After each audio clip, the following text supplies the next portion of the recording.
연불은 우주의 아주 잡념, 불신 현재 부처님 말씀 헌연불에 대한 말씀을 좀 드리도록 하겠습니다. 연불을 하면서도 감정, 나의 감정, 생각이잖아요. 생각 속에 있는 이 감정. 사실 이 감정이 사람을 망가뜨리는 아주 결정적인 범인인 것입니다. 그 감정을 다시 감정이 순화되지 않았다면 그분은 헛연불을 했다는 증거인 것입니다.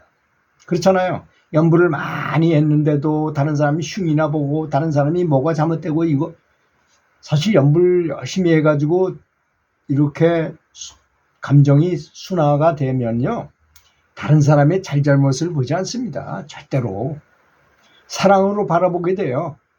어딘지 다 좋은 눈으로 바라보게 됩니다. 그렇잖아요. 내가 즐겁고 명랑하고 아주 행복하고 그럴 때는 다른 사람이 설사 무슨 잘못을 해도 그게 들어오질 않아요. 좋은 쪽으로만 보게 되고 좋은 쪽으로만 말을 하게 되어 있는 것입니다. 그렇지 않다 이거야. 내가 연불을 나름 뭐 하느라고 했는데도 다른 사람의 잘못된 점을 지적해가지고 막 뭐라 그런다거나 다른 사람의 흉을 본다거나 흉을 보는 거를 가만히 생각해 보세요. 왜 흉을 보게 되는가? 다른 사람의 흉을 보게 되는 동기가 뭐냐?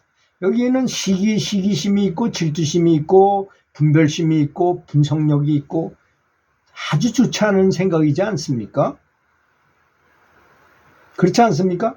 만약에 어떤 사람은 아주 좋게 바라보는 사람이 이렇게 보는 사람도 있어요. 뭐 어떤 사람이 잘못한 거를 이렇게 보여주면 그 사람의 좋은 점을 보려고 노력해. 그래서 저 사람이 비록 이런 잘못을 하고 있지만 저 사람도 원래는 그렇지 않았을 거야. 습관이 잘못되고 환경이 저렇게 돼서 습관이 되다 보니까 저렇게 잘못했겠지. 저 사람 참 안 됐구나. 저 사람을 위해서 내가 기도를 해줘야 되겠구나. 이렇게 생각이 들 것입니다. 진보가 되었는지 안 되었는지를 알 수 있는 증표는 반드시 뭘로 나타날까요? 여러분, 뭐 빛을 보고 뭐 소리를 듣고 뭐 어떤 연불해가지고 가피를 얻는 것인가요? 아닙니다. 대인관계에서 나타나게 마련인 것입니다. 대인관계를 하는데 얼마나 저 사람을 어떻게 대하는가, 얼마나 자비롭게 대하고 사랑으로 대하는가, 이것이라는 것입니다. 어떤 경우에 이런 경우도 있어요. 자기보다 나이가 많아 10살이나 더 많은 분한테 그 사람이 잘못된 거를 봤어요. 근데 사실 잘못된 거를 얘기해주고 주면 그 사람이 마음이 열린 사람이라서 그 사람이 그걸 받아들일 것 같으면 얘기하지만 받아들일 것 같지 않은 생각이 들으면 그분한테 그런 얘기를 해줘봐야 기분만 나빠진다 이겁니다. 안 만나는 게 더 좋아 그럴 때는. 그렇지 않습니까? 그래서 자기 주변에 있는 사람을 잘 선별해서 사귀는 것이 굉장히 바람직합니다. 왜냐하면 제가 나이가 들어보니까 옛날에는 친구가 여러 가지 이유로 같은 방에 살아서 하숙비 때문에 두 사람이 같은 방에 있으면 하숙비가 싸지잖아요. 그러니까 같이 있으면 뭐 있는 경우도 있고. 그렇지만 그 친구하고 나하고 뜻이 맞은 건 아니잖아요. 그렇죠? 그때는 친하게 지냈지만 지나고 나서 보니까 이제 그 사람은 다른 종교를 믿고 나는 이쪽 종교를 믿고 뭐 이것도 다르고 저것도 다르고 그전에는 그래도 만났어요. 뭐 동창해야 한다. 그러면 뭐 그런 구실로 해서 만났지만 나이가 더 들어보니까 그것도 소용없는 짓이야. 그 사람은 저 멀리 살고 또 만나려면 굉장히 멀리 가야 되고 그 만나는 것 자체도 재미가 없어져. 흥미가 없어져요. 이렇게 변한다는 것입니다. 그래서 연불을 많이 하게 되면 분노심은 많이 줄어들어요. 그리고 자비심은 커져요. 뭐든지 다 좋게 보려고 해요. 저는 사실 집에 가만히 들어앉았어도 아무런 심심하지 않아요. 절대 심심하지 않아요. 행복합니다. 그냥 늘 연불하고 살으니까. 행복 호르몬이 저절로 나와서 내 자체로도 행복합니다. 그게 아주 옛날하고 많이 변한 점이에요. 옛날에는 혼자 있으면 심심해서 견디질 못했어요. 친구를 불러내거나 뭐 누구랑 대화를 하거나 가서 당구를 치거나 뭐 탁구를 치거나 나가서 축구를 한다거나 뭐 나가서 시내에 나가서 뭐 무슨 쇼핑을 한다거나 참 여러 가지 할 일도 많고 그랬는데 지금은 다 그런 것이 별로 재미가 없어졌다는 것입니다. 그렇지 않게 연부를 했다면 그 사람은 습관적으로 연부를 하고, 술 먹고 담배 피우는 사람들은 어떻게 합니까? 술 먹는 게 좋으니까 이게 중독이 된 거야. 사실 중독인지 모르고 중독된 사람이 너무나 많아요. 중독은 뭘로 판단하느냐면요, 제가 대학 졸업 논문을 각성제에 대해서 했어요. 그 교수님이 약학 박사님이셨는데, 약사 출신 약학 박사님이 우리 교수님이 제 담당 교수였는데요. 제가 그래서 MBC에 가서 인터뷰도 하고 했습니다. 졸업 논문을 커피에 대해서, 각성제에 대해서 썼기 때문에 수능 전에 가서 저것도 했어요. 그런데 그 술에 우리 첫 번째 마약이 뭔지 아세요? 첫 번째 마약이 술입니다. 두 번째 마약은 담배예요. 그렇게 시작해요. 술하고 담배도 마약이 들어갑니다. 넓은 의미로. 그런데 술 먹고 필름이 한번 끊어졌다 그러면 그 사람은 알코올 중독이 이미 입문한 사람이에요. 저도 그 전에 30여 년 전에 술 먹을 때 필름이 끊어진 적이 많이 있어요. 그래서 담배 끊고 술 끊고 고기까지 끊고 이렇게 살아보니까 저녁 때 되면 반주 한잔 하던 생각이 나가지고 술 냄새가 슬슬 들어오는 게 굉장히 술 생각이 많이 나더라고요. 그래서 뭐 그걸 완벽하게 끊었지만 그랬다 이겁니다. 그렇게 술 먹고 담배 피우는 사람처럼 습관적으로 그렇게 돼버리면요, 습관적으로 하는 거 효과가 있을까요? 효과도 있을 수도 있고 없을 수도 있어요. 제가 먼저 번에도 한번 말씀드린 적이 있는데, 석가모니 불을 부르면 이것이 굉장히 좋은 연불인 거는 분명한데요, 어떤 사람은 그걸 모르고 석가모니 불이라는 말을 가지고 애 재우는 걸로 생각하고 애를 재웠어. 재우는데 필요한 게 석가모니 불이라고 생각하고 석가모니 불 하면서 애를 재웠어요. 그 사람한테도 연불의 효과가 있을까요? 이건 굉장히 중요한 개념입니다. 아무리 석가모니 불을 부르면 석가모니 불이 부처님이 나타나서 석가모니 불이 부처님께서 가피를 내리신다고 하지만, 그럴 경우에는 이 사람의 뜻은 전혀 거기 있는 게 아니잖아요. 연불에 있는 게 아니잖아요. 애를 재우는 것에 필요한 도구로 석가모니 불을 불렀어. 그런 경우에도 효과가 있을까요? 과연? 이건 굉장히 중요한 개념인 것입니다. 그러니까 연불할 때는 부처님을 존중하는 마음이 가장 중요한 것이라는 것입니다. 아주 극존중하면서 연불을 하고 정말 깊이 감사하면서 연불을 하라는 것입니다.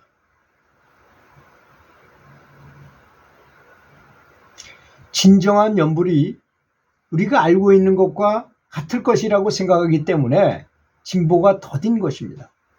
아까 술, 담배 피는 거 습관적으로 그냥 연불하는 것 같이, 술, 담배 피는 사람이 뭐 생각하면서 하나요? 그냥 즐기기만 하는 거잖아요, 그거는. 진정한 연불은 그것이 전혀 아님도 알아야 된다는 것입니다. 절친한 친구가 어이없이 사고로 죽었을 때, 그 시신을 땅에다 묻을 때, 그때 벨름의 생각이 다 들죠. 사람은 왜 죽는가? 죽으면 과연 어디로 가는가? 나는 누구인가? 뭐 이런 걸 아주 깊이 정말 몰입해서 생각하게 되잖아요. 아주 간절하게 생각하게 되죠. 이렇게 그럴 때처럼 아주 간절한 진리에 대한 그리움으로 연불을 한다면 그것이 바로 진정한 연불인 것입니다. 그것이 연불인 것입니다. 참 연불의 의미를 알면 굉장히 효과를 가져올 수 있어요. 그렇기 때문에 연불에 대한 개념을 정확하게 정립하면 아주 엄청난 파워 있는 연불을 할 수 있게 되는 것입니다. 그렇잖아요. 어떤 사람이 운동을 하는데 운동은 여러 가지 종류가 있잖아요. 같은 탁구를 친다 하더라도 신유빈 선수나 우리나라 국가대표처럼 올림픽에 나가서 금메달을 따고 중국을 잡겠다고 아주 각오를 단단히 하고 훈련하는 사람도 있을 것이고, 탁구를 처음 배워가지고 똑딱똑딱 잘 남기기만 하고 재미로 치기 위해서 탁구장에 가는 사람도 있을 것입니다. 또 동네 테니스 탁구대회에 나가서 우승하기 위해서 열심히 연습하는 데 있을 것입니다. 또 어떤 사람은 강원도 전체에서 1등 하려고 거기 가서 열심히 훈련하는 사람도 있겠죠. 이렇게 같은 탁구를 한다 하더라도 어떤 사람은 똑딱볼 치기 위해서 탁구 치는 사람도 있고, 시대에서 우승하려고, 도대에서 우승하려고, 전국체전에서 우승하려는 사람도 있고, 아시안게임에서 우승하려는 사람도 있고, 올림픽에서 하려는 사람도 있다는 것입니다. 그 사람들의 그 탁구에 대한 각도를 보는 시각은 굉장히 다를 거 아니겠습니까? 연불도 마찬가지입니다. 그래서 항상 죽음을 생각하면서 연불할 때가 가장 높은 차원의 연불이라는 것입니다. 그래서 부처님도 말씀하셨죠. 명상 중에서 가장 좋은 명상은 죽음에 대한 명상이다. 그런 말씀을 하신 것입니다. 그래서 연불하는 개념을 바로 정립해가지고 파워를 강하게 한다는 것, 그걸 위해서 우리는 이렇게 많은 이 연불에 대한 생각을 해보는 것이 아니겠습니까? 그래서 선지식들의 얘기도 많이 들어야 되고 조언도 많이 듣고, 저도 선지식들의 어떤 연불에 관한, 근데 연불에 관한 말씀은 별로 많지 않더라고요. 그렇게 다 그냥 어떤 경전에 있는 걸 그냥 설명해서 얘기했을 뿐이에요. 본인이 깨우친 걸 가지고, 작더라도 크든 작든 간에 본인이 깨우친 걸 가지고 좀 이렇게 설명해 주면 참 좋을 것 같은데, 뭐 자기 경지를 드러내지 않으려고 그러시는 건지, 하여튼 이렇게 좀 와닿게 얘기하면 좋겠다는 생각을 많이 했기 때문에 제가 이렇게 유튜브로 제작해 가지고, 제가 미천한 실력이지만 미천한 뭐 공덕을 가졌다 하더라도 이렇게 말씀하는 중이라고 잘 이해하시고 들어주시면 감사하겠습니다. 들어주셔서 감사합니다. 하신 경 중에서 독사경이라는 게 있습니다. 뭐 다른 말인데 그 말은 뭐 별 필요치 않기 때문에 그냥 독사경이라 하겠습니다. 죽는 것이 제일 두렵고, 그저 무엇보다도 오직 오래 사는 것만이 소원인 그런 사람이 있었다고 합니다. 이 사람에게 기이한 제안이 들어왔어요. 독사 4마리를 돌봐달라는 그런 제안이었던 것입니다. 이 뱀들은 아주 치명적인 독을 가지고 있어서 한번 물렸다면 극도의 고통을 받다가 결국 죽게 되는 아주 위험한 놈들이었다고 합니다. 게다가 유난스러워서 조금만 잘못 다루었다간 물르고 말 테니 아주 조심해야 된다는 것입니다. 그런데 그 무서운 뱀들을 이따금 잠에서 깨워가지고 먹이고 씻기고 다시 재우라는 것이었습니다. 물론 그러한 자리를 맡고 안 맡고는 자신이 결정한 일이므로 그 말을 듣고 기급한 그 사람은 독사를 피해서 멀리 도망을 쳤습니다. 한참 도망치는 중에 새롭게 이제 또 부처님으로부터 경고를 받게 돼요. 그 사람을 붙잡기만 하면 당장 요절을 낼 태세로 5 살인기가 그 사람 뒤를 추적해 오고 있다는 것입니다.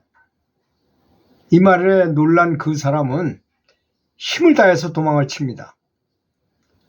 게다가 6번째로 원수 같은 산적 두목이 칼을 빼들고 등 뒤에 바짝 다가와서 당장 목을 치려든다는 말을 듣고는 더욱 혼비복산해서 죽을 힘을 다해서 막 내빼고 있었습니다. 자, 무서운 4마리의 독사에다가 5 살인기들이 쫓아오고, 그리고 칼을 빼든 산적 두목에게서 벗어나려고 필사의 노력을 하는 이 가련한 사나이는 마침내 어떤 마을에 도달해서 숨을 만한 곳을 이것저것 두리번거리고 찾게 됩니다. 그러나 딱하게도 그곳은 텅 빈 마을이어서 사람이 아무도 안 사는, 집들이 다 텅텅 비고 방 안에는 빈 그릇만 썰렁하게 널브러져 있었을 뿐이었다는 것입니다. 행렬하고 살피던 중에 이번에는 또다시 떼강도 한 패거리가 이 버려진 마을에 약탈하러 몰려오는 것을 보게 되는 것입니다. 방 속에 있는데 저쪽에서 막 떼강도들이 몰려오는 걸 보게 된 것입니다. 큰 겁에 질린 그는 또다시 달아나게 됩니다. 그러다가 어느 망망한 강변에 이르게 되었습니다. 거기는 다리는커녕 나룻배도 없고 거룻배도 없었습니다. 건너는 배가 없었다는 거죠. 그 넓은 강을 건널 뗏목마저도 눈에 뜨지 않았던 것입니다. 하지만 강 저편 언덕으로 건너가는 것만이 안전하고 불행을 면할 수 있는 길이었다는 것입니다. 그는 널판지나 나무토막, 갈대, 넝쿨들, 잎사귀, 송진 같은 건 어떤 거든지 주워 먹어가지고 전력으로 뗏목을 만들 수밖에 없잖아요. 뒤에 따라오고 있으니까. 그리고 팔과 다리로 뗏목을 부지런히 지어가지고 마침내 강을 건너서 공포와 고통이 없는 저편 언덕에 무사히 올라서게 된다. 이런 말씀을 하셨어요. 이거 왜 하셨겠나요? 그렇습니다. 당연히 지금 우리가 살고 있는 지금 이 인생이 사바세계가 그토록 위험한 곳이다 이거야. 이거 말고도 또 안수정동이라 해가지고 뒤에서 미친 코끼리가 쫓아올 때 도망가다가 떨어지니까 밧줄을 붙들고 중간에 매달렸는데 위에서는 미친 코끼리가 와서 울부짖고 있고 밑을 내려다 보니까 독사들이 그냥 몇 마리가 혀를 날름거리면서 내가 내려올 때를 기다리고, 그리고 보니까 중간에서는 흰쥐와 검은쥐가 그 밧줄을 물어뜯어가지고 점점 밧줄을 갉아먹고 있다라는 것이고, 그런데도 불구하고 어디선가 떨어지는 그 꿀이 이 혓바닥에 있는 대로 떨어지는데 그걸 빨아먹고서 맛있다고 그거에 폭 빠져가지고 있는 것이 바로 그렇게 사는 것이 인생이다. 이렇게 말씀하신 거와 비슷한 내용이 아니겠습니까? 이것도 다 이유가 있어서 그렇게 말씀하신 거잖아요. 네 마리의 독사와 나를 쫓아오는 5명의 살인귀와 그리고 칼을 빼든 산죽두목이 쫓아오는 것과 그 다음에 떼강도들이 몰려오는 것과, 그런데 강에 도달해서 저쪽 언덕을 가면 내가 완벽하게 해방되는 것인데 건너갈 배가 없더라. 그래서 배를 열심히 만들어가지고 손으로 지어가지고, 눈은 없잖아요. 그래서 손으로 지어가지고 그쪽에 도달해가지고 완벽하게 그 강도나 독사나 여기를 피할 수 있었다, 이런 말씀을 비유적으로 하신 거 아니겠습니까?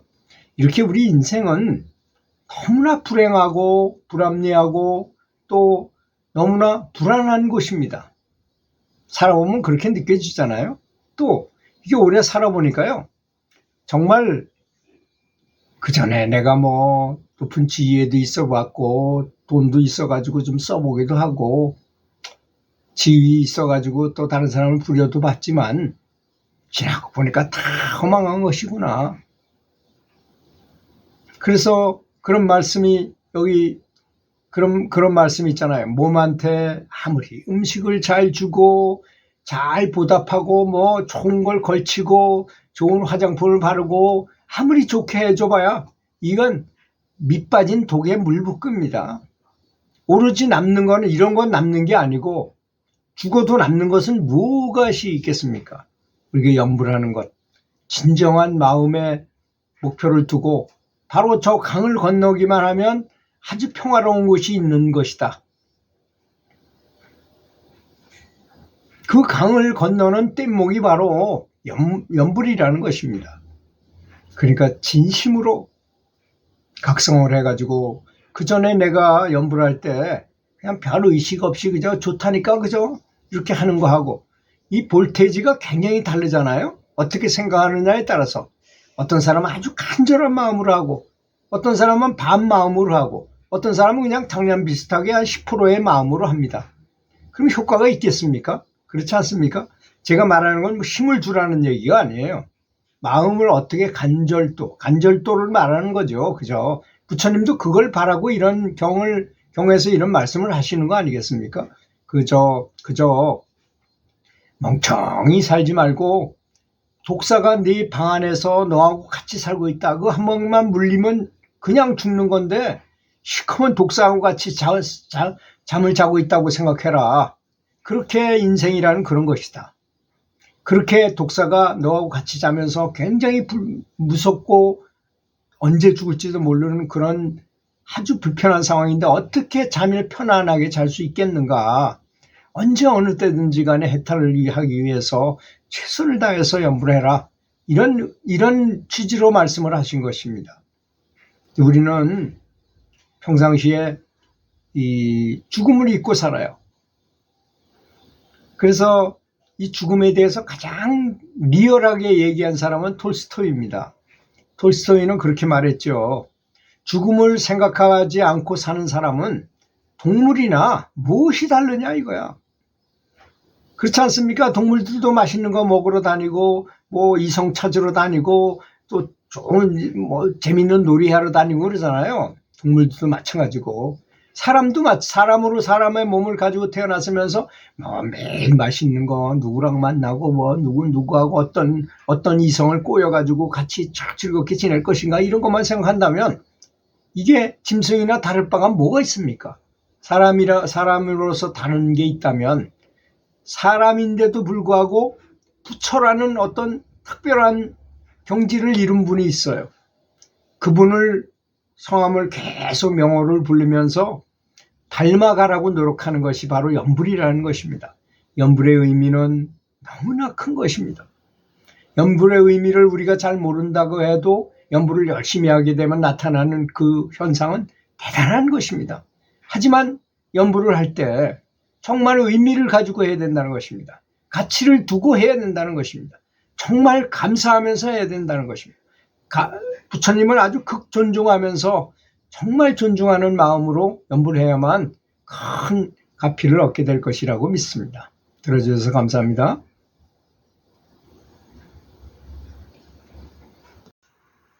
아주 정할 수 없는 큰 고통, 육신적인 고통이나 정신적인 고통에 아주 괴로움에 사로잡혀 있다면 그 고통, 그 육신적인 고통이나 정신적인 고통 자체에 대해서 집중적으로 그걸 문제로 해가지고 명상하기로 결심했다고 합니다. 제 친구가, 제 도반이죠. 친한 도반이 그렇게 결심을 했다고 합니다.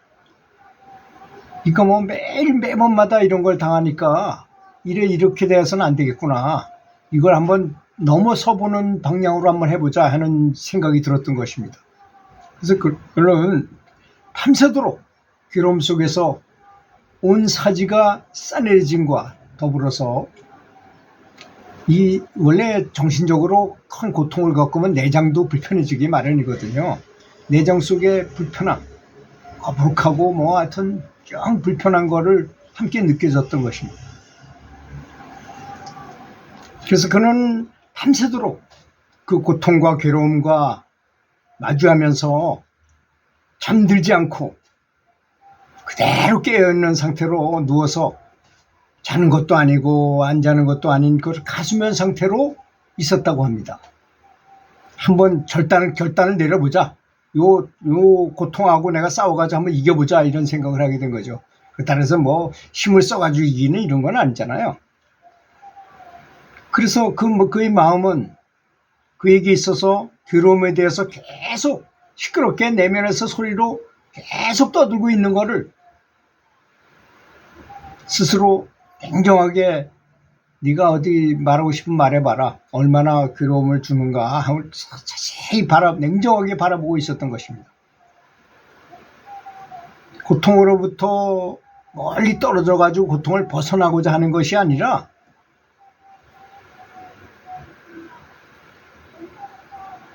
나 자신의 마음을 확장 열어가지고 오히려 고통 속으로 들어가서 이게 원의 근본이 뭐냐, 고통의 근본이 뭐냐, 이거에 대해서 아주 집중적으로 명상하기 시작한 것입니다.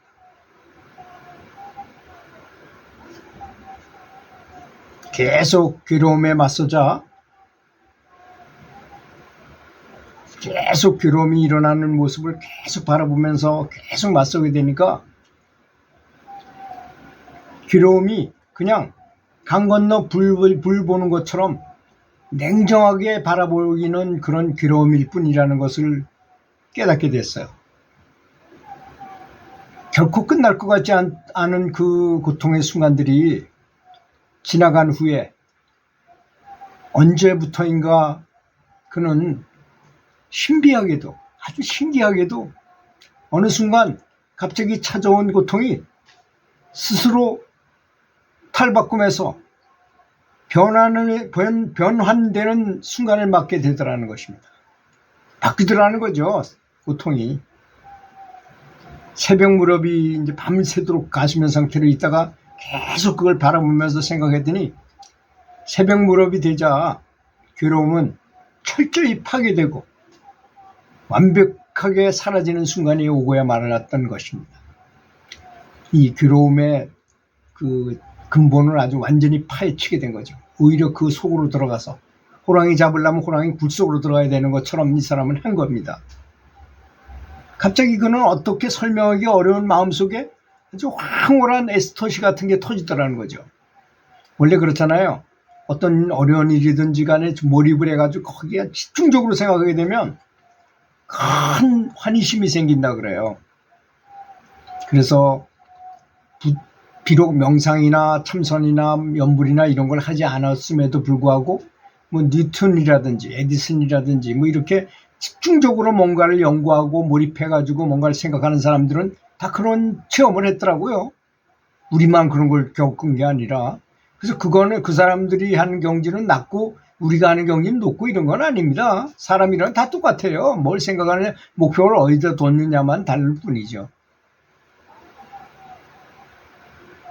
갑자기 그는 설명이 어려운 마음속에 황홀한 엑스터시를 경험하게 되면서 뭔지 원인을 알 수 없지만 감사의 눈물이, 콧물이 그의 얼굴을 온통 뒤덮게 되었다는 것입니다. 참 신기한 일이 아니겠습니까? 그래서 사람들은 대체적으로 자기가 아주 좋아하는 일을 하면서 아주 재미있게 집중할 때 몰입을 경험하게 된다는 것입니다. 내가 가장 좋아하는 것은 노래 부르기와 그림 그리기나 조각 작품 만들기, 명상에 대해서 말하기, 다른 사람의 노래를 듣는 것, 아름다운 음악을 듣는 것, 내가 좋아하는 못 쓰는 물건을 다시 고쳐서 새 것처럼 만들어서 잘 재활용하기, 자동차 운전을 오랫동안 할 때의 그 아주 자연스러운 몰입, 도반들하고 진리에 대해서 아주 진지한 이야기를 나누면서 서로 유익하고 아주 굉장히 기분이 좋고 이렇게 도움이 될 때, 또는 다른 사람을 돕는 일을 해줄 때, 또 그 사람이 고맙다고 인사할 때 그 공덕이 나한테 이렇게 오는 걸 느끼고, 내가 맡은 일을 아주 최선을 다해서 열심히 할 때, 기분 좋게 운동에 집중할 때, 또 그럴 때도 의외로 이런 몰입이 자주 나타난다는 것입니다. 우리가 잘 아는 축구의 황제라는 펠레 있잖아요. 펠레도 축구하다가 보면 이런 몰입 상태에 딱 빠지게 되면 이렇게 안 보고 공을 자기가 몰고 있다가도 우리 선수들이 어디로 움직이고 상대 선수는 어디 있는 게 다 보였다를 다 느껴졌답니다. 그러니까 탁 패스하면 정확하게 우리 선수한테 가고, 그런 경지에 이르지 않으면 진정한 축구의 재미를 느끼고 몰입을 한 사람이 아니라고 그 사람이 말했어요.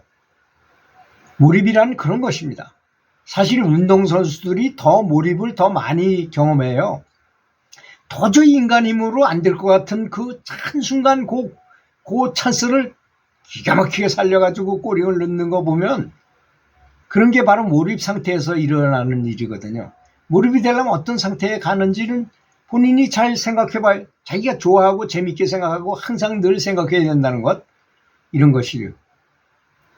그리고 그러나 텔레비전을 보거나 또는 뭐 아무 일 없이 그냥 휴식을 취할 때, 그리고 일 없이 빈둥거릴 때는 몰입은 일어나지 않는다는 것입니다. 그러니까 몰입은 추구하는 명확한 목표가 분명하게 정해져 있어야 되고, 자기 활동의 효과를 곧바로 확인할 수 있어야 되며,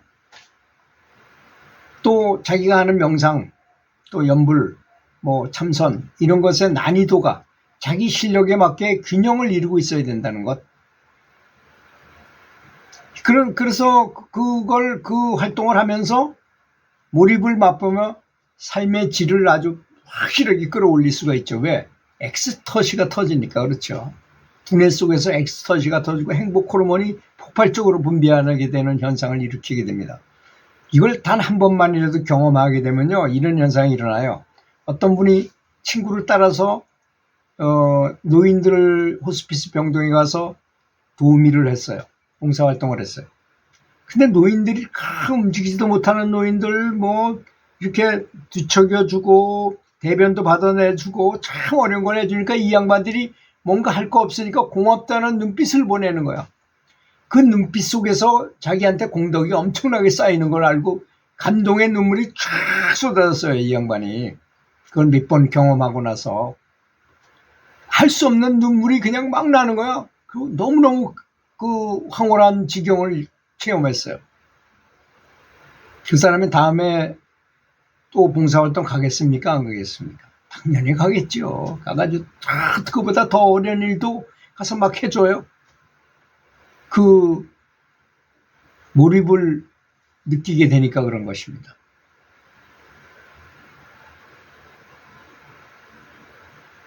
그리고 몰입은 그 몰입 뒤에 오는 행복감이 스스로 내가 몰입해가지고 만든 것이기 때문에 자기 의식을 그만큼 더 올라가게 만들고 성숙시킨다는 것입니다.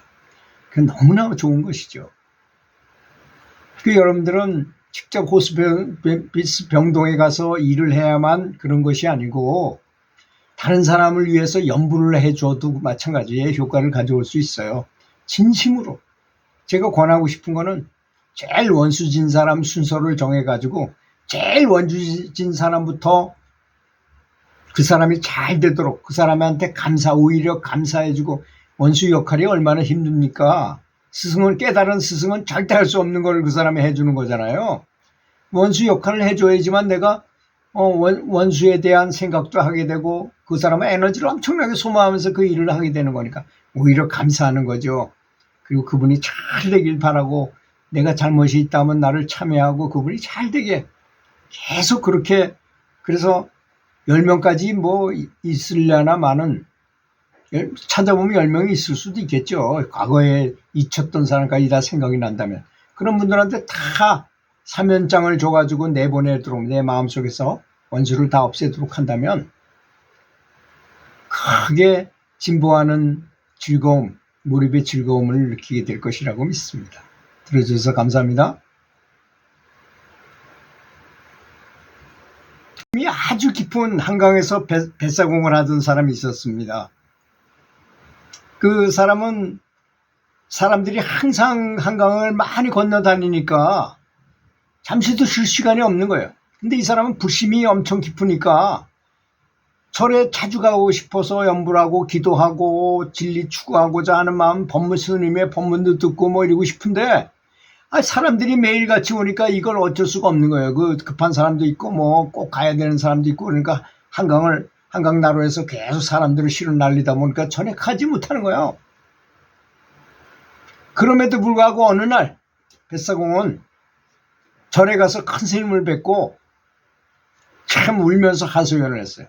큰 스님, 저는 한국 나루에서 배를 저어서 사람을 강 건너로 실어 날려주는 뱃사공입니다.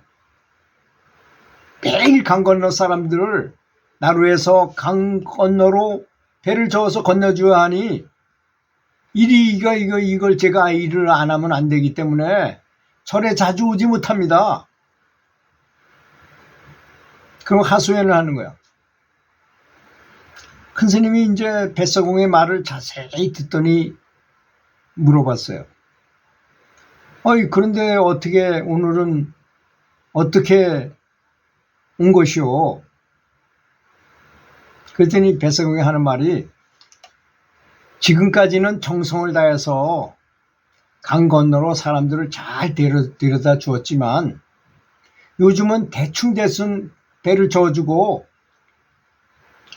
배를 메어놓고 사람들이 와도 내가 와야만 강을 건너니까 지금은 사공을 일을 쉬고 왔습니다. 그냥 배를 안 움직이고 그냥 매놓고 왔어요. 그렇지 않으면 이 절에 올 시간도 없는데 어떻게 합니까? 그래서 그렇게 하고 왔습니다. 그랬더니 큰 스님이 뱃사공의 손을 탁 잡으면서 하시는 말씀이, 어서 빨리 가셔가지고 마음 놓고 뱃사공 일을 열심히 하도록 하십시오. 예전처럼 처음에 그 뱃사공 했을 때 마음이 어떻습니까? 사람들 데려다주고 너무 기분 좋고 아주 뿌듯하고 그랬습니다. 바로 그때의 그 마음처럼 예전처럼 아주 신나게 즐겁게 감사하면서 온갖 정성을 다해서 배를 저으면서 남야부탑을 하면 될 거 아니겠습니까? 부처님이 어떻게 절에만 있겠습니까? 그 말도 안 되는 소리죠. 사공이 열심히 노를 저으면서 거기서 열심히 연부를 하게 되면 거기가 법당보다 더 좋은 곳이 될 수 있습니다.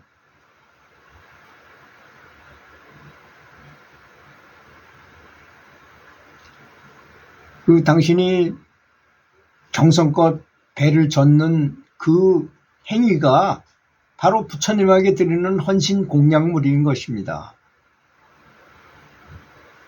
아미타불 연부를 열심히 하면서 노를 잘 젓는 것이 최고의 공부가 될 것입니다. 그러니까 지금 당장 돌아가셔가지고 열심히 사람들을 최선을 다해서 정성껏 잘 모시고 데려다주고 데리고 오고 하시라는 것입니다. 그러면 내가 보증하는데 틀림없이 그대가 죽을 때 부처님께서 극락삼성을 대동하고 나타나셔서 그대를 연대 위에 태워서 확실하게 극락왕생할 것을 내가 보증합니다. 이렇게 말씀하신 것입니다. 지금 제가 드린 말씀은 아주 굉장히 많은 것을 의미하고 있습니다. 우리 이제 현대사회에서 일이 참 바쁘고 참 자기 맡은 일이 어쩔 수 없는 사람들이 굉장히 많습니다. 근데 그분들은 절에 몇 번 갔었지만 절에 가고 싶은데 갈 수가 없는 사람도 많이 있어요. 대학병원에서 내가 지금 청소를 하는 사람으로서 청소를 환자가 나가면 그 다음 환자가 들어오기 전까지 쫙 정리를 해놔야 되는데 그 밑에 청소 싹 깨끗이 해놓고 그래야만 그 다음 환자가 오면 깨끗한 환경에서 이렇게 있을 수 있다. 이런 걸 해야 되는데 그거 버리고 절에 간다고 가버리면 누가 일을 해줍니까? 그 직책에서 잘리기도 할 뿐더러 또 자기가 맡은 거를 열심히 하지 않는, 그것이 부처님에 드리는 공양물로 생각하고 일을 해야 되는 건데 그렇게 안 하니까 그거는 오히려 아주 나쁜 처벌을 받게 될 것입니다. 업을 짓는 것입니다. 그렇지 않습니까? 그러니까 자기가 맡은 환경에서 최선을 다해서 일을 하면서, 그게 제가 드린 말씀을 좀 더 해석해서 좀 더 깊이 들어가서 잘 한번 들어보십시오. 무슨 말씀을 하시나? 체로키 인디언들이 비가 안 오면 산에 가서 기도를 해요.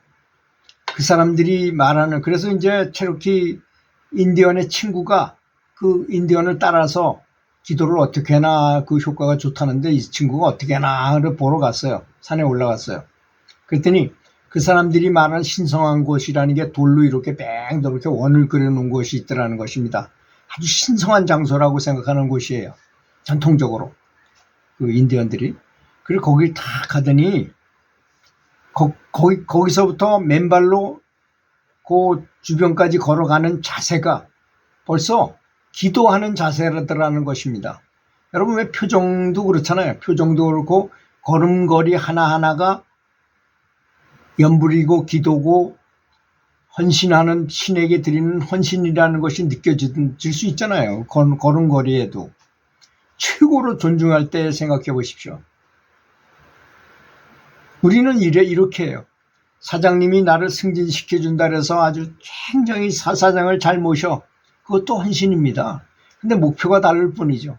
그 사람은 비가 오게 하기 위해서 하느님한테 경배하기 위해서 아주 헌신적으로 간 것이고, 이 사람은 바이어를 만났는데 이 바이어하고 잘 일이 성사가 잘 되면 100억을 벌 수 있는 프로젝트를 내가 맡아서 그 사람한테 아주 얼마나 귀하게 그 사람을 헌신적으로 그 사람을 만나가지고 말하고 공손하게 하겠습니까?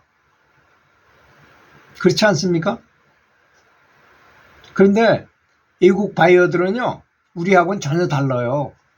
그 친구들은 딱 오면 그 사람이 무엇을 좋아하는지 다 조사하고 있어야 돼요.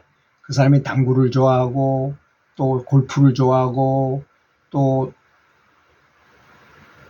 커피를 좋아해가지고 커피, 또 사우나를 좋아한다, 뭐 이런 걸 다 알아가지고 그 사람하고 업무에 대한 얘기는 일치하지 않고 그 사람이 좋아하는 것만 골라서 계속 프로그램을 짜가지고 그 사람하고 같이 움직여요. 그리고 한 3일 동안 그렇게 서로 정을 다 나눈 다음에 실제로 대화할 때는 아주 간단하게, 우리 사이가 이러니까 이거 지금 500만 원인데 우리는 1000만 원을 요구했다. 나는 500이고 당신은 1000이니까 그래, 우리 선 반반씩 해가지고 750에 하자. 이렇게 딱 금방 한 5분 이내에 탁 한답니다. 이미 그 전에 다 이렇게 서로 취미 생활을 해가지고 마음을 다 교류를 했기 때문에 그게 가능한 거죠. 그런데 우리나라 바이어들은 만나자마자 뭐 잘 공손하게 뭐 몇 번 해놓고 그냥 바로 뭐 계약합시다 그러면 절대로 안 하는데 그건 벌써 깨진 거랍니다. 자, 지금 우리가 이게 연불하고 굉장히 비슷한 얘기네요, 보니까. 그죠? 연불도 그렇습니다. 그렇게 모든 일에 대해서 정성을 들이는 게 그런 것이. 그 사람이 그러더니 신발을 벗고 거기를 눈을 감고 뱅글 도는데 그 얼굴 표정과 도는 자세가 너무너무 성스럽게 돌더라는 것입니다. 너무너무 성스럽게 돌아요. 그 사람은 연불이 무슨 만트라나 기도나 연불이 그 자세 자체가 기도였던 것입니다. 그러니까 어떤 동작으로도 기도할 수 있습니다. 연불을 노젓는 걸로 대신할 수 있어요.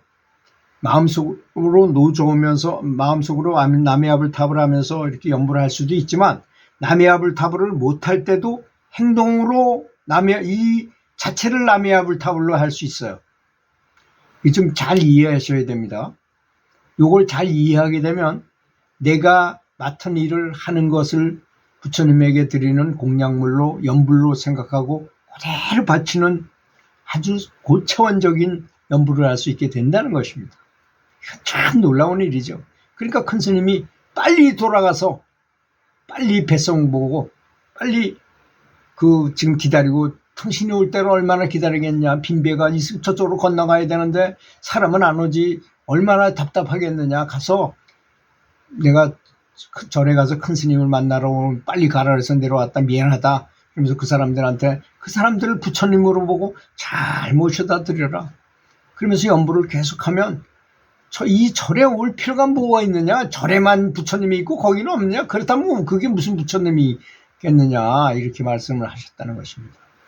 들어주셔서 감사합니다. 번뇌는 볼이라는 말이 있고, 요새 현대어로 말하자면 그건 잡념은 아주 훌륭한 코치라고 말할 수 있다, 이런 말과 비슷한 뜻이겠죠. 훌륭한 코치가 될 수 있다는 것입니다. 잡념은 오히려 내가 뭔가를 연구를 하려고 내가 뭔가를 명상하려고 뭔가를 집중하려고 그랬더니 자꾸 잡념이 서서서 피어나온다 이거. 이 잡념을 해결하는 법을 모르면은 연불이나 어떤 높은 단계를 바라볼 수 없게 되는 건 분명한 사실 아니겠습니까? 그리고 잡념이 생겨 보면 그 연불자의 장점과 단점은 아주 분명하게 알려줘요. 알도록 해줘요. 내가 아주 여유가 있어가지고 잡념이 많이 생기면, 잡념이 생겼구나. 그렇구나. 별거 아니게 지나가요. 별거 아니게.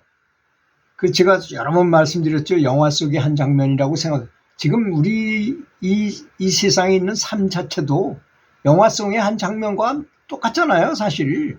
지나고 나서 생각해보면 아무것도 아닌 일들 가지고 참 그것 때문에 굉장히 고민도 하고 그걸 심각하게 생각하고 했던 걸 나이 들어서 이렇게 생각해보면 참 한심하기도 하고 어이없기도 하고 그렇습니다. 그때는 왜 그렇게 내가 그걸 그렇게 심각하게 생각했나 이렇게 생각하기도 되니까 그렇죠. 그래서 이제 여유가 생기고 이렇게 연불이나 명상이나 이런 걸 오래 해보면 잡념이 생기는 것을 오히려 이용할 수가 있어요. 잡념이 생기면 그래 너 나타났구나. 그렇구나. 그래 잘해봐라 하고 나는 그냥 내가 할 연불을 계속해. 그럼 아무것도 아닌 게 돼버려요. 그렇잖아요. 어떤 사람이 나타나서 자꾸 뭔가를 말해주고 말로 막 그러는데 아무리 그래도 그 사람이 아무런 흔들림이 없으면 그 옆에서 방해하려는 사람이 나중에 질리겠죠. 재미가 없잖아요. 뭐 효과가 있어야지 뭐 약발을 안 받는데 아무리 해도 안 받는데 무슨 재미가 있겠습니까? 그 사람들 흥미를 잊어버려요. 그 잡념이 점점 없어져 버려요. 그렇게 하면 그렇게 수도 없이 자꾸 그렇게 훈련하면 잡념이 생기거나 말거나 그냥 생겼구나 그럼 그만이야. 그래서 연불할 때 생기는 잡념은 사랑하는 애인과도 비슷해요. 그거를 다루는 솜씨에 따라서 애인이 나를 즐겁게 하잖아요. 그 솜씨가 좋으면 애인이 아주 즐거운 상대가 되지만 때로는 이걸 잘못 다스리면 거칠게 서로 싸우는 대상이야. 애인이지만 아주 원수처럼 이렇게 변하는 경우도 많이 있잖아요. 다투게 된다는 거죠. 연불은 아주 잘 될 때도 있지만 얼마 시간이 지나지 않아가지고 잡념 때문에 자신감을 잃기도 하고 자신감을 팍 잃게 해가지고 게임에서 지게 되는 스포츠 게임과도 비슷해요. 스포츠 게임도 그렇더라고요. 제가 해보니까 상대방을 이기려고 욕심을 가지고 할 때는 시야가 좁아져. 그래서 상대방의 빈틈도 안 보여요. 여유 있게 하면 되는 건데 그걸 그냥 세게 하고 빨리 하고 세게 하고 이런 것만 신경 쓰게 돼요. 그런데 내가 마음을 탁 뒤로 한 발짝 물러나가지고 여유를 가져. 그러면 상대방이 공격해 들어오면 상대방을 멀리 보내도록 힘을 못 쓰게끔 공을 계속 띄워줘. 공격 못하게만 해. 그럼 자기가 실수해.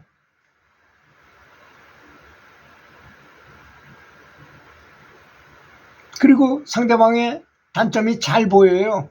여유 있게 상대방을 처리할 수 있게 됩니다. 그런데 또 너무 느슨하게 하면 상대방한테 져요. 그러니까 너무 경쟁적이라도 안 되고 너무 느슨하게 안 되고 적당하게 집중해야 된다는 것이 아주 중요한 것이죠. 그래서 아무리 잡념이 많이 몰려온다 해도 나는 강 건너 물처럼 무심하게 바라보겠다 하면 그거 끝나는 거예요. 그 장사 끝입니다. 그걸로. 그렇지 않습니까? 아무리 잡념이 많이 생기고 뭐 그렇게 한다 하더라도 강 건너 저 멀리 나고는 아무도 관계없는 곳에 불이 났어. 그거 가지고 내가 신경 쓸 건덕지가 없잖아요. 그거하고 똑같은 거예요. 마음속에서 일어난 잡념이라는 것은 이건 완전히 허상이잖아요. 허상. 그죠? 일어나는 일이 아니잖아요. 진짜로. 그냥 뭐 생각으로만 왔다 갔다 하고 그런 거죠. 생각이 불과한 거잖아요. 그런 강 건너 불 보듯 바라보는 마음이 필요하다는 것이고 그것도 자꾸 하다 보면 그것마저도 많이 없어져 버리죠. 집중을 잘하게 됩니다. 그리고 항상 기뻐하는 마음을 가져야 이 몸과 마음이 이완이 잘 돼요. 기뻐하는 마음, 감사하는 마음, 이런 마음, 긍정적인 마음을 가지면 마음이 편안하게 이완이 됩니다. 그래서 연불 속으로 들어가기가 훨씬 더 쉽게 됩니다.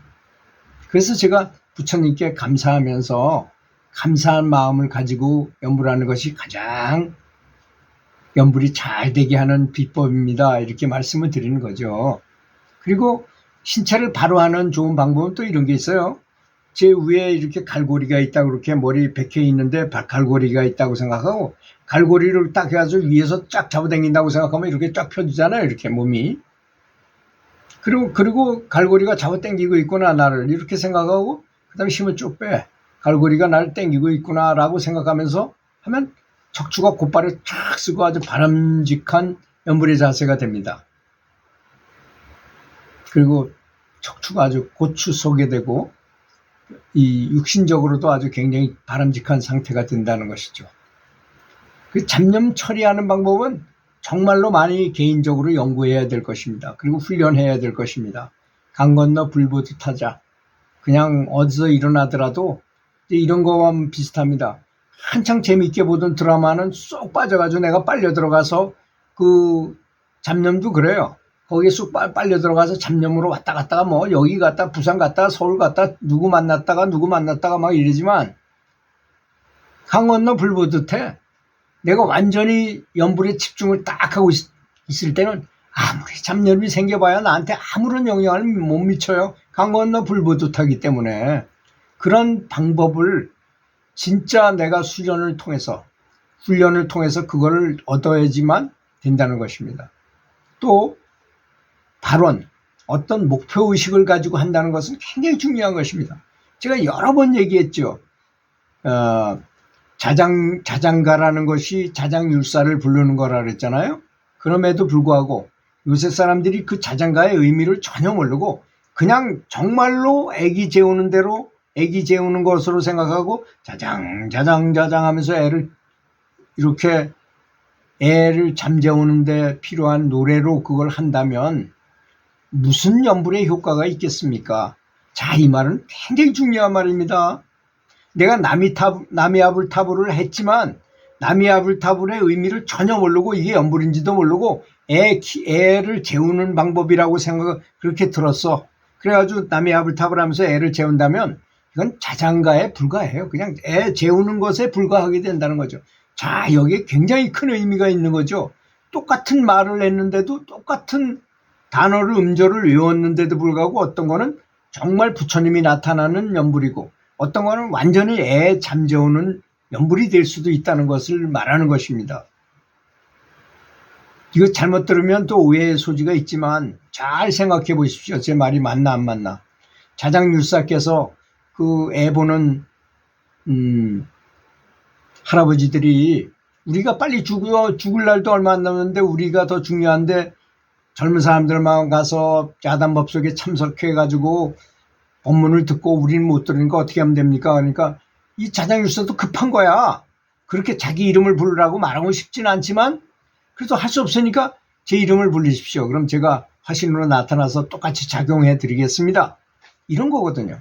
그러니까 자장율사를 부를 때 애기 보면서 자장가를 불렀지만 실제로 마음은 다 자장율사를 부르는 것에 연불에 그걸 연불. 자장율사도 깨달은 사람이니까 깨달은 사람을 부르면 화신불이 오거든요. 그 화신불이 와서 똑같은 작용을 한다는 거, 현장에 있는 것처럼 똑같은 작용을 받기 위해서 하는 거였거든요. 그런데 후세 사람들이 그 이유를 전혀 모르고 그냥 노래만 전해지니까 자장 하고 애를 정말 재우는 걸로만 생각하고 했다면 무슨 작용이 일어나겠느냐 이겁니다. 작용이 안 일어난다는 것입니다. 그럴 때는. 그렇다면 우리가 연불의 개념이 얼마나 중요한가를 아주 뼈저리게 느끼게 되는 거 아니겠습니까? 연불은 부처님을 직접 모셔가지고 부처님의 모든 것을 내가 마시는 것입니다. 마시는 거예요. 그대로 마셔. 그래서 내 몸속에 영양분이 되고 내가 점점 부처님처럼 변해가는 것을 목표로 하는 것입니다. 즉 성불하기 위해서 하는 것이 염불이라는 것입니다. 이 점을 잘 알아야만 좋은 성취가 있을 것이라고 믿습니다. 들어주셔서 감사합니다.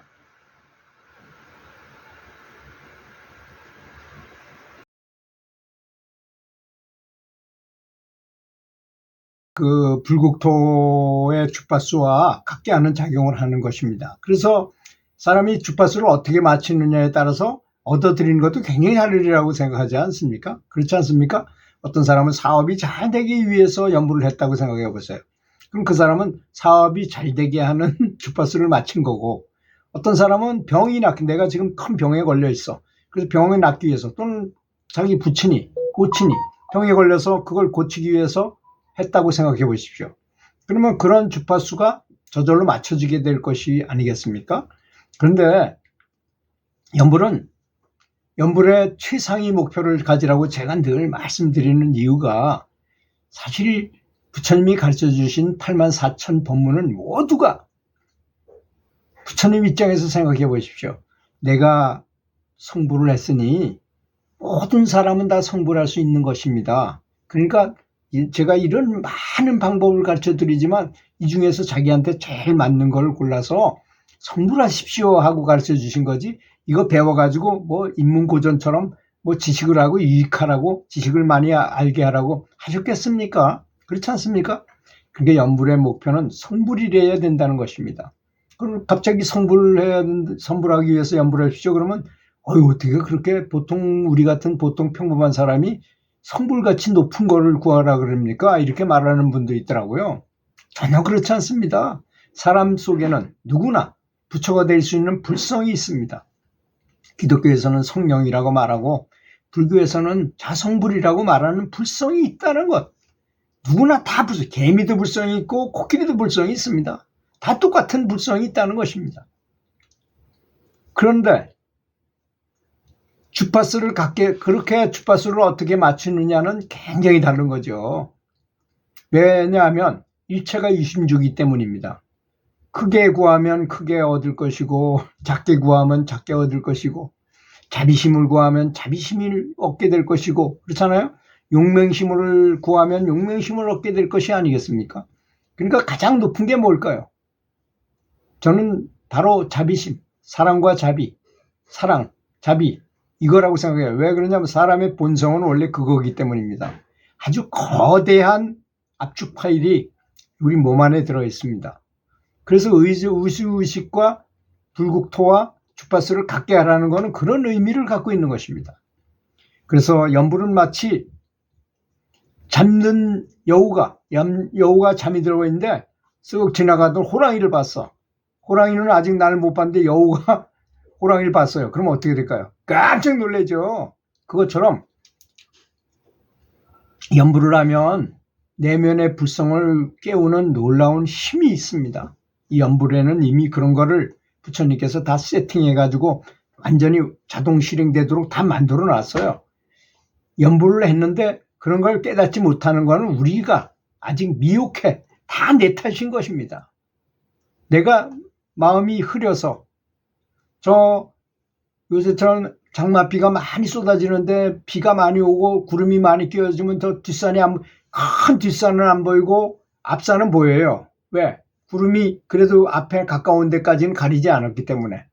요것만 있는 줄 알아요. 그런데 해가 쫙 나고 보니까 뒤에 큰 산이 있는 거하고 비슷한 것입니다. 그래서 연불을 일심불란으로 하게 되면 행복 호르몬이 아주 많은 양이 분비되게 돼 있어요. 근데 내가 연불을 했는데 별로 그런 걸 못 느끼겠다. 그러면 우선 기쁨을 얻으려고 노력해야해요. 자비심을 발휘하고 감사하려고 그러고, 감사한 마음을 가지고 부처님께 감사하고 주변 사람들한테 감사하고 나 자신에게도 아주 나 자신을 사랑하면서 감사하면서 연불해 보세요. 그럼 행복 호르몬이 한꺼번에 많이 분비되게 된다는 것이죠.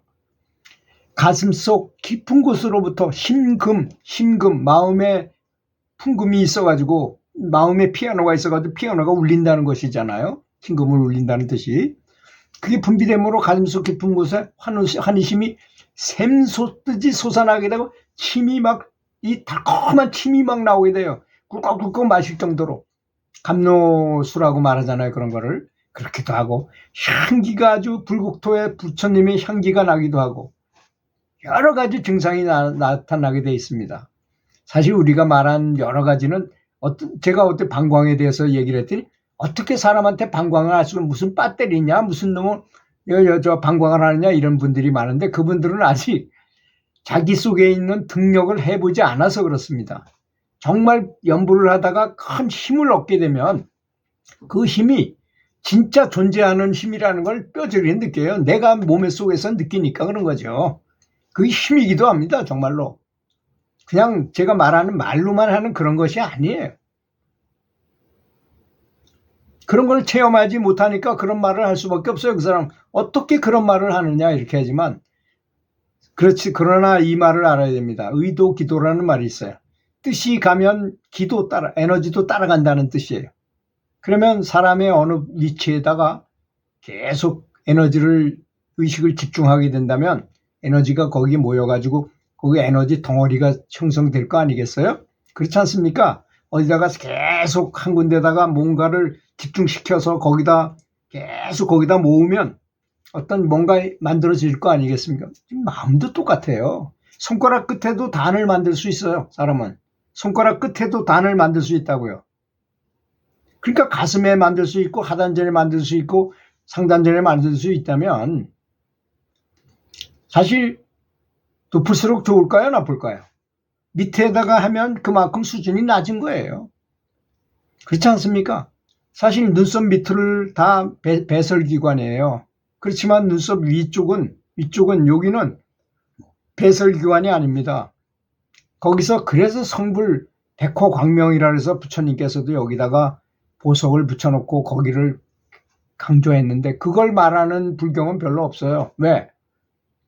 진짜 진수는 사람과 사람의 법을 통해서 전해주는 거, 법맥을 통해서 전해주는 거지 경전에다 쓸 수가 없어요. 그 말을. 그래서 그런 것입니다. 행복할 때 행복한 마음으로 자비심과 감사함을 함께 버무려 가지고 연보를 하게 되면 그 강력한 효력이 몇 갑절로 늘어나게 되는 것입니다. 제가 조금 전에 했던 말 있죠. 이 말 전에 했던 말을 잘 계속 반복해서 들으시면서 한번 집중해서 한번 해보시면 언젠가는 등력을 할 때가 있을 것입니다. 등력을 하게 되면 내 몸이 막 흔들흔들하거나 전기처럼 짜릿짜릿하거나 빛이 보인다거나 천상의 소리를 듣는 때가 올 것입니다. 그러면 그것이 그때가 진정한 연부를 시작할 때였구나라는 그걸로 알고 계시면 좋을 것 같습니다. 연불은 깨달음을 얻기 위한 가장 손쉬운 방법이에요. 거기에 다 모든 걸 다 만들어 놨어요. 여러분, 그런데 문제는 뭐냐? 아주 좋은 핸드폰을 줘가지고 또는 좋은 컴퓨터를 사줘가지고 거기 자동 실행하게 해놨지만 딱 자동 실행만 하게 되면 그게 저절로 다 되지만 하는 사람이 잊어버려. 그게 있다는 것도 잊어버리고 습관이 안 돼가지고 잘 안 해. 그랬을 때는 그것을 있으나 마나가 되는 것입니다. 그렇지 않습니까? 그걸 자주 사용해가지고 내 거화 해가지고 항상 늘 사용한다면 그게 되는 거지만 그 있으나 마나 자꾸 까먹어. 있는지 없는지도 모르고 그런다면 아무런 관계가 없는 것이 될 거 아니겠습니까? 그거하고 비슷한 것입니다. 연불은 깨달음 마음속에서 계속 연불을 하게 되면 마음속에 마치 지진이 일어나는 것 같은 엄청난 축복의 가피가 있다는 것을 꼭 믿으시기 바라겠습니다. 그것이 없다면 제가 얘기하는 걸 자세히 듣고 잘 이렇게 연습하시면 언젠가는 그걸 알게 될 때가 있을 것입니다. 연불은 마음속 잡념을 초단하고 아주 손쉬운 방법이라는 것입니다. 그래서 연불이 바로 부처님의 의식, 부처님의 생각과 말과 행동을 그대로 그 연불하는 사람에게 전해주는 가장 좋은 소통 방식이라는 것입니다. 이거보다 더 좋은 방법은 제가 볼 때 저는 참 수많은 수련을 한 사람입니다. 이거보다 좋은 방법이 없어요. 너무나 대단한 방법입니다. 제가 얘기한 타인한 스승, 활 세상에서 제일 잘 쏘는 사람 얘기 아마 기억나시죠? 그렇게 세상에서 활을 잘 쏘는 사람을 보고 얼굴을 보고 그 사람 토상을 만들어 놓고 그 사람 얼굴을 계속 부르면서 거기다 매일 기도하고 감사하면서 활 쏘기를 했더니 그 능력이 그대로 그 사람한테 전해져 가지고 가르쳐주지 않았는데도 그 사람의 비수를 가장 비장의 무기로 왔던 그 능력이 이 사람한테 그대로 전해졌다는 말, 바로 그것이 연불인 것입니다. 그러니까 우리는 연불에 대해서 너무 뭔가를 모르는 거예요. 이렇게 소중한 보물을 줬는데도 연불이 얼마나 소중하고 얼마나 대단한 것인지에 대해서 잘 모르기 때문에 하다 말다 그저 했다가 말다가 뭐 별 효과도 없는 것 같고 그저 그 급하면 하게 되고 좋다니까 그냥 하게 되고 이렇게 되는 것입니다. 반드시 제가 말씀드린 이 내용을 잘 기억하셔가지고 정말 대단한 능력을 갖고 있는 것이 연불이구나. 이 잠자던 여우가 지나가는 호랑이를 먼저 보고 바짝 일어나서 깨어날 수 있게 불성이 깨어날 수 있게 하는 것이 바로 연불이다. 이 사실을 분명히 아시기 바라겠습니다. 들어주셔서 감사합니다.